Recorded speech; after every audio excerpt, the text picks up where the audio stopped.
We're going to talk about the book Never Smile at a Monkey, and it's a really fun book full of information about lots of different animals. Sorry, I am going to show you. I'm trying to open to the one that I want to show you. Here we go. So this one is about the platypus, and there's actually 18 different animals in the book that you'll read about. What I really like about it is not only do they show an illustration of the animal, because a lot of these animals the students have never seen before, but also it gives just a very short paragraph, usually only 3 or 4 sentences about each animal, so you can actually really do a true close read with it and really dive in into each animal. So what I'm going to do is show you some activities that you can actually do with this book that I have in my store. You can grab in the link in the description. There's a freebie for you.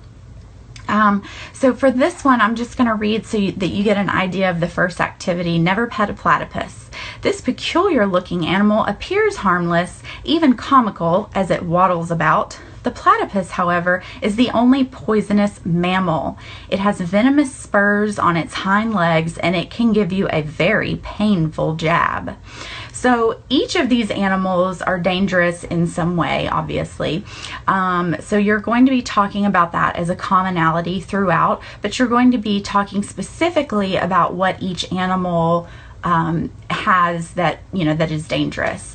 So what I love is actually doing some specific questions as you read, and you can do this over the course of a couple days or even 3 days, reading a few pages at a time and then having them answer these questions. So stopping after each animal and having them repeat the evidence or the key details from that text. So the very first one came from the page that I just read, Why Should You Never Pet a Platypus? So I've just filled in just to give you an idea of what they might say. It can jab you with its venomous spurs on its hind legs. So you would actually do that with each animal. So you would read and talk about the key details, talk about the evidence that the text provides that will answer each question. And I've actually provided 2 pages for all of the animals that are in the book. So you can grab that. Like I said, it's in the description above. You can grab this freebie, but there's a few activities that I want to show you that go along with this book. So the next thing that I would do for close reading practice, and sorry, I know it's kind of hard to see because I'm holding it up, I have the phone up pretty high, so hopefully you can still kind of see what I'm getting at. But what I really love to do for close reading practice is photocopy just a couple pages, and you can actually give them to partners to share, or you can give each person their own pair of texts. This is a great way to practice paired text without giving them a whole lot of overwhelming information. Eventually we want to get to where they can read an entire page of text, 2 different texts, but then, being able to compare those. So a great way to start them on paired texts is something like this, where you give them 2 pages from the book. So this is the spitting cobra and the cone shell, and having them identify the main details, the key details that are provided in those paragraphs. So I've underlined them, which I know it's hard to see on this, but you can take my word for it. I did. So, and then doing this activity, and like I said, this is a great activity that you can have them do as partners, or you can have them do it independently.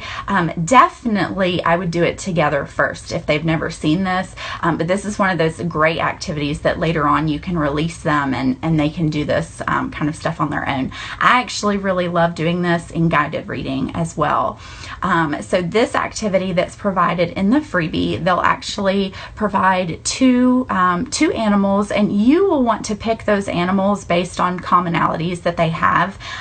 You can allow them to choose, I suppose, but it might get a little tricky for them to really find something that they have in common. So the ones that I chose, knowing that they had something in common, was the spitting cobra and the cone shell. So I've summarized based on what I underlined. Here, I'll try to show you a little closer. So based on what I underlined from the text, I used that information to summarize into 2 sentences. A spitting cobra is a hissing reptile that can spit venom more than 8 feet.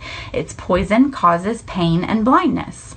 And a cone shell is a patterned shell that hunts and defends itself with poisoned barbs that it launches like harpoons. Its poison can kill you. So I've summarized the two paragraphs that were provided, and now I want to figure out what do they have in common? What are the common details from both texts?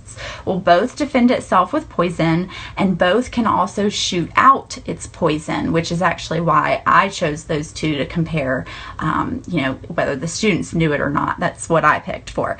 So then you would actually take the information from all three of these boxes and talk about how to summarize that common information. And they're actually going to use a little bit of they'll write in their own way as well. So it's not necessarily just straight from the text, but I think you'll understand when I read this what I'm trying to say. Dangerous animals like the spitting cobra and the cone shell don't even have to be touched to cause harm. So it didn't say in the book that no one has to touch them, but we know that because it said that its poison, it shoots its venom, the cobra shoots its venom, and the cone shell launches the barbs like harpoons. So you don't even have to touch these animals to be harmed by them. Both shoot out their poison. The cobra spits it and the cone shell launches it like a harpoon. So I'm also providing the evidence from the text to support my my summary or my inference there. So this is another great activity that you can do for close reading with the book Never Smile at a Monkey.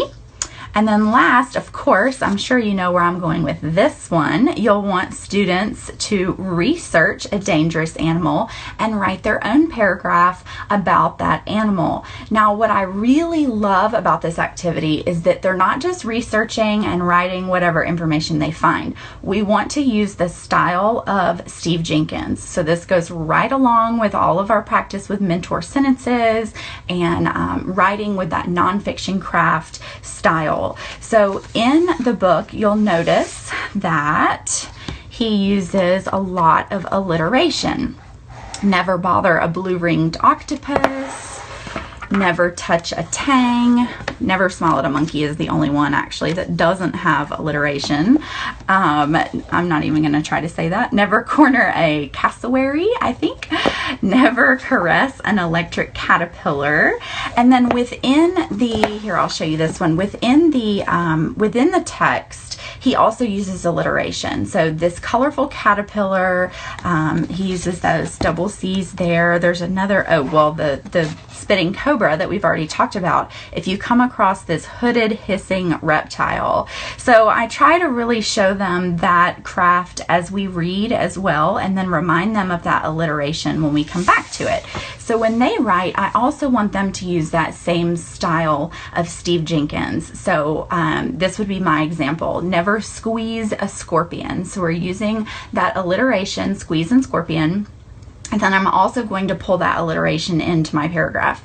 If you see one of these segmented stinging arachnids, turn the other way. Its curvy, venomous stinger can inflict great pain. Luckily for us in North America, the 25 species that can kill a human aren't living here. And that's really all I would expect from them, because that is what was presented in the book as well. Just a few sentences, that was all. If you want them to go more in detail, you absolutely can have them do that. But for me, I just want them to practice that style of more entertaining and interesting writing about a nonfiction writing piece.